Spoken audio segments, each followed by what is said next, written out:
তো আমার এই ছোট ভাইয়ের জন্য একটা একটা পাত্রী চাই অবশ্যই অবশ্যই। যদি কারো কাছে কোনো ভালো পাত্রী থেকে থাকে বা তাকে যদি কারো পছন্দ হয়ে থাকে তাহলে আমাকে অবশ্যই নক করবেন। হ্যালো গাইস, আসসালামু আলাইকুম। দেশ ও দেশের বাইরে থেকে যারা আমার এই ভিডিওটা দেখছেন সবাইকে স্বাগতম। আজকে কিন্তু একটা নিউ প্লেসে চলে আসছি, আর সাথে এমন একজন পার্সন আছেন যাকে সবাই চিনেন। এই হচ্ছে আমার ক্যামেরাম্যান, যার কারণে আমি আসলে খুব ডিপ্রেশনে পড়ে গেছিলাম একটা সময় যখন সে আমাকে ছেড়ে আলাদাভাবে কাজে চলে গেছিল। তো আজকে তার ছুটির দিন, আজকে সে ছুটি করছে। আসলে সৌদি আরবে আসার পরে আমাদের কিন্তু ছুটি তেমন হয় না। তো এই মাসের মধ্যে আমাদের কোম্পানির মতো যত লোক আছে প্রত্যেকটা মানুষকে 2 দিন করে ছুটি দেওয়া হয়েছে।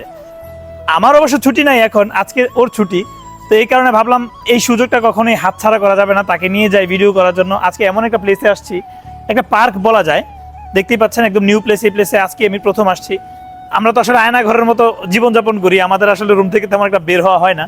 তো আজকে আমি রনিকে জিজ্ঞাসা করবো তার অনুভূতি কি, সে যে আজকে যে তার ছুটির দিন, মানে তার অনুভূতিটা কি, কেমন তোমার? আমার অনেক ভালো লাগছে। মনে হচ্ছে ঈদের যে গত ঈদ যে গেছে কুরবানি ঈদের চেয়ে মনে হচ্ছে আজকের দিনটা অনেক বেশি ভালো, বেস্ট। সত্যি কথা বলতে ঈদের দিন ছুটি আসলো না, মাথার ভিতরে আসলো কিছুক্ষণ পর ডিউটিতে যাইতে হবে, কিন্তু এখন মাথার ভিতরে একটা জিনিস সেট আপ হয়েছে যে না, এখন আবার কোনো অ্যালার্ম সেট করতে হবে না, কোনো উঠতে হবে না ঘুম থেকে, ডিউটিতেও যাইতে হবে না। তার জন্য যেরকম ঈদের দিনের চেয়ে বেশি ভালো লাগছে। আসলে ঠিক ঈদ গেছে না কিছুদিন আগে, আমি পার্সোনালি আমার কফিলকে রিকোয়েস্ট করছিলাম যে আমাদের অন্ততপক্ষে একটা দিন করে ছুটি দাও। সে ডিরেক্ট রিজেক্ট করে দিয়েছে আমার রিকোয়েস্ট।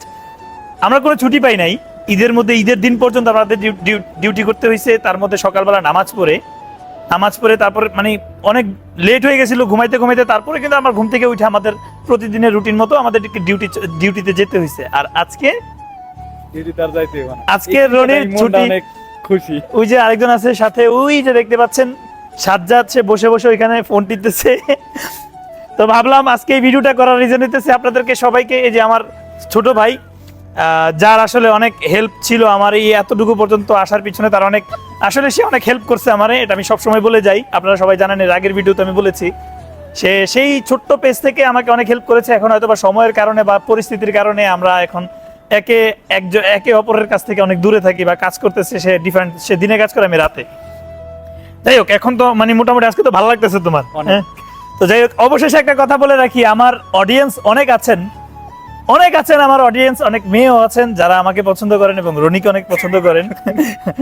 তো আমার এই ছোট ভাইয়ের জন্য একটা পাত্রী চাই অবশ্যই। যদি কারো কাছে কোনো ভালো পাত্রী থেকে থাকে বা তাকে যদি কারো পছন্দ হয়ে থাকে তাহলে আমাকে অবশ্যই নক করবেন। বেচারা দেখেন, খুব আসলে একটু ফান করলাম। সে কিন্তু সত্যি খুব লাজুক টাইপের, খুব হাসে, ভালো লাগে। ছোট ভাই তো ভালো লাগে, একটু দুষ্টামি করেছি। আচ্ছা, এটা ফান করছি বলে দাও, ছাড়া যাবো না কিন্তু আমি তো অবশ্যই ছাড়বো, এই ভিডিওটা এখনই ছাড়বো আমি।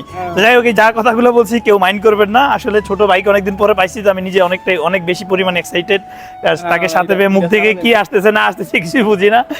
যাই হোক, সবাই ভালো থাকবেন, আর অবশ্যই অবভিয়াসলি আমাদের জন্য দোয়া করবেন বিশেষভাবে। আমিও প্রত্যেকটা প্রবাসী ভাইদের জন্য দোয়া করি। আজকে বাইরে আসার পর একটা জিনিস আমার চোখে পড়লো, আমরা তো আসলে দোকানে প্রায় 13-14 ঘন্টা ডিউটি করার পরে আসলে আমাদের সময় পাই না তেমন, যে কারণে আমরা বাইরেও আসতে পারি না। কিন্তু বাইরে আসার পরে দেখছি কিছু মানুষ এমন পোশাক পরে এখানে চাকরি করতেছেন, কাজ করতেছেন, আসলে খুবই দুঃখজনক। মানে খুব খারাপ লাগে এগুলো দেখলে। তারপর মনে হয় যে না, আমরা যেই জায়গাটায় আছি, যেভাবে আছি, আলহামদুলিল্লাহ সত্যিই ভালো আছি, খারাপ না। একবারে যে সবসময় আফসোস করি সেটা কিন্তু না, আমরা সত্যি ভালো আছি। অন্যান্য বাইরে আসার পরে যে মানুষের যে পরিস্থিতি দেখি সেই তুলনায় আমরা অনেক ভালো আছি, আলহামদুলিল্লাহ ফর এভরিথিং। এবং আমার জন্য সবাই দোয়া করবে, প্রত্যেকটা প্রবাসী ভাইদের জন্য আমি মন থেকে অনেক বেশি দোয়া করি যেন সবাই ভালো থাকেন, আল্লাহ যেন সবাইকে ভালো রাখেন। আল্লাহ হাফেজ, আসসালামু আলাইকুম।